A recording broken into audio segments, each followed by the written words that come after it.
E aí, jovens curiosos, todos os dias usamos diferentes objetos e muitas vezes não sabemos direito como eles funcionam. Podemos investigar desde um simples liquidificador até o funcionamento de uma pistola Glock.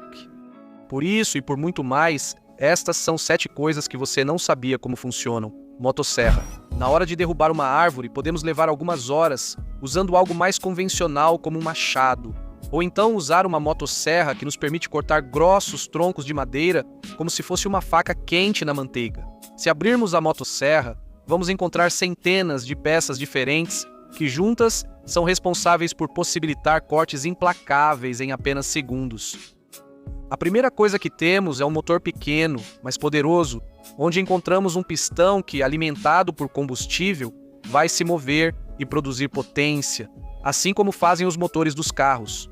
Nessa parte do motor está o virabrequim, que transmite o movimento para a corrente, permitindo que ela gire a mais de 110 km por hora. Se olharmos para a corrente, vemos que ela é formada por 3 camadas.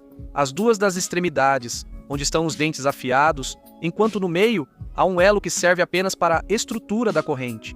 Mesmo assim, o segredo para que a motosserra consiga cortar tudo pelo caminho não está nos dentes afiados, mas sim na barra de metal que guia a corrente ao longo de todo o seu percurso. Um guia que precisa ser suficientemente duro para suportar toda a pressão sobre a corrente e ao mesmo tempo leve, para não acabar com os braços do nosso lenhador. E por último, mas não menos importante, estão as medidas de segurança. Por um lado, temos a alavanca de segurança, que está conectada por meio de uma faixa ao rolamento da corrente. Então, quando paramos de pressioná-la e soltamos, tudo para em menos de um segundo. E para resolver o problema das vibrações da máquina, que a longo prazo podem machucar nossas mãos, há uma série de molas dentro da máquina que servem para reduzir a vibração que chega às nossas mãos. Pistola Glock. No mundo em que vivemos existem armas, e sem dúvida uma das mais famosas é a pistola Glock. Essa pistola se tornou a mais usada do mundo, pois a maioria das forças policiais confiou nesse modelo austríaco, que é constantemente aprimorado para oferecer o melhor. Mas você sabe como ela funciona?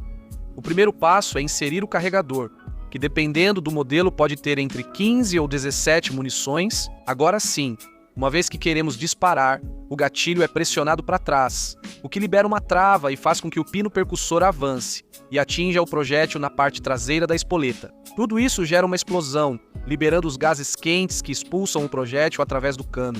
Um cano que possui um design em seu interior, pensado para que o projétil gire e assim tenha maior estabilidade.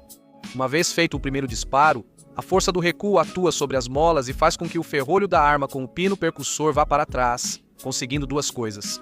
Primeiro, que o estojo do projétil recém-disparado foi ejetado da pistola. Agora, com o mecanismo à frente, o novo projétil é empurrado e fica pronto na câmara para disparar novamente. Como podemos ver, as pistolas são tão complexas e ao mesmo tempo tão fáceis de usar que é necessário, por exemplo, neste caso, colocar 3 travas diferentes na arma para evitar que qualquer pessoa possa dispará-la. Uma trava no gatilho e outras 2 que atuam sobre o pino percussor. Fique longe das armas, time! Vara de pescar. Se você gosta de pesca, então vai saber que a vara pode se tornar seu melhor amigo ou até mesmo seu inimigo se não funcionar como você quer. Apesar de parecer simples, há muita tecnologia envolvida, permitindo alcançar grandes distâncias, suportar o peso e força de grandes peixes, oferecendo algo leve e resistente em nossas mãos. Se abrirmos a vara, encontramos mais de 150 componentes, todos colocados de forma perfeita, já que qualquer pequeno erro faria todo o sistema travar. Por um lado, temos um carretel carregado com 500 metros de linha especialmente trançada, pronta para voar longe. Depois disso, temos um rolamento de esferas de aço inoxidável que faz o carretel girar 10.000 vezes por minuto, algo que, com a manivela, pode ser aproveitado ao máximo para recolher a linha com o nosso enorme peso preso ao anzol.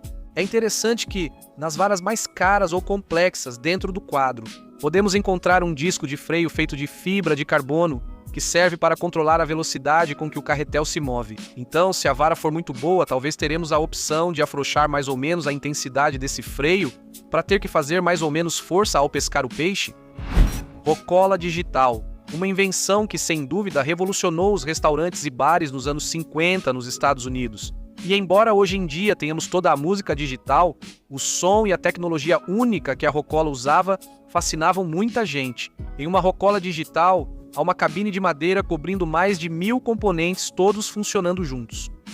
Os CDs são pegos por um gancho de alumínio que os segura suavemente e os coloca no reprodutor com precisão milimétrica, garantindo o perfeito funcionamento do sistema. Abaixo disso, encontramos uma série de poderosos alto-falantes que vão fazer todo o salão vibrar.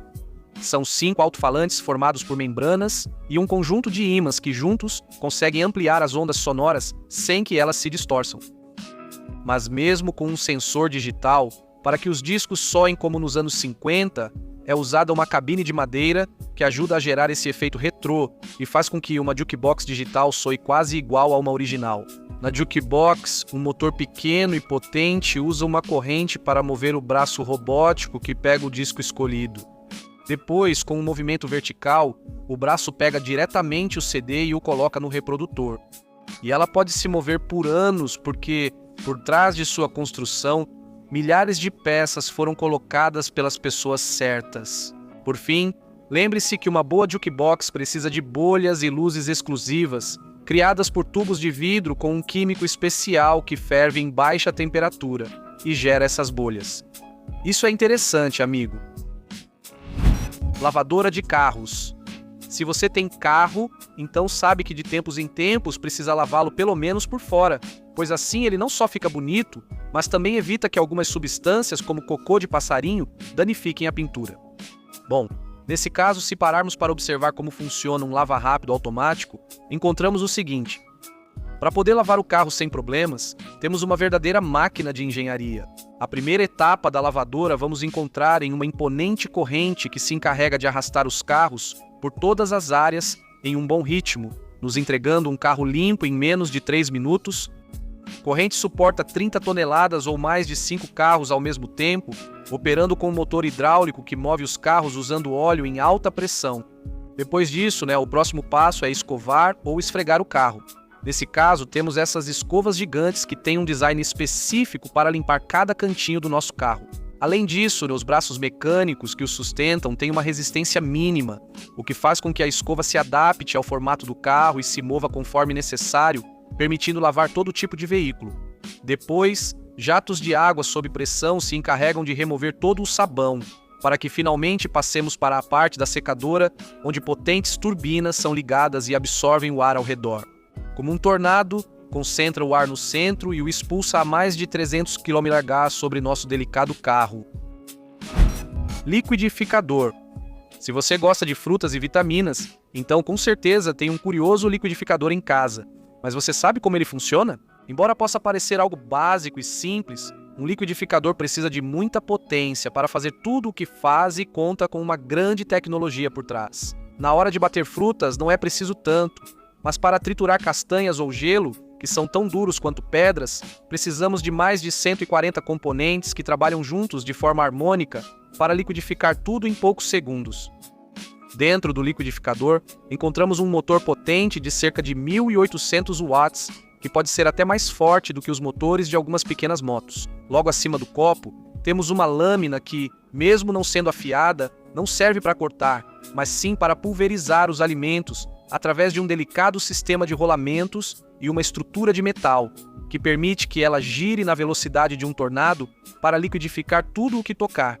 É curioso saber que copos não são apenas recipientes simples. Algumas marcas passam anos projetando o copo ideal para liquidificar melhor.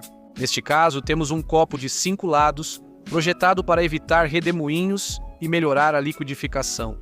Já, ao olhar para o motor, encontramos um motor elétrico coberto por mais de 60 placas de metal, soldadas umas às outras e envolto por cerca de 90 metros de cobre. Esse motor potente alcança milhares de rotações por minuto, girando até mais rápido que turbinas de alguns aviões. Então, uma vez que apertamos o botão certo, tudo se liga e começa a girar, para que a lâmina consiga pulverizar tudo o que tocar, girando a mais de 300 km por hora. Locomotiva. Embora hoje em dia a maioria dos trens seja elétrica, ou até mesmo em alguns países muito avançados existam trens magnéticos, durante muitos anos, a maioria dos trens se movia graças às locomotivas a vapor.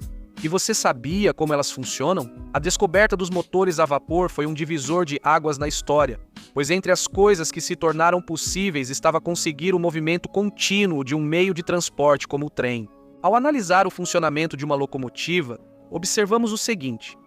Primeiro, temos uma grande caldeira alimentada por carvão ou outro combustível. Toda essa chama vai gerar um calor intenso que, junto com a fumaça passando por uma série de tubos, vai conseguir aquecer um tanque de água até o ponto de ebulição. Nesse momento, o vapor em alta pressão passa por uma série de tubos, passando pelo clássico filtro, que ao ser ativado liberará o vapor para o exterior, fazendo o famoso som do vapor.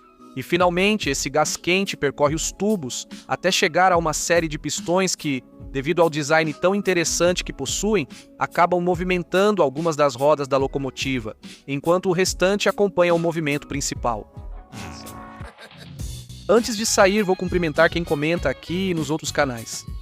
Um grande abraço para Kevin Figueroa, outro abraço para Laut Farfan e um abraço para Leonardo Ariza. Depois mando um abraço para Leonel Vilauta, outro para Leto Adam e o último abraço vai para o craque Magda e Andrés.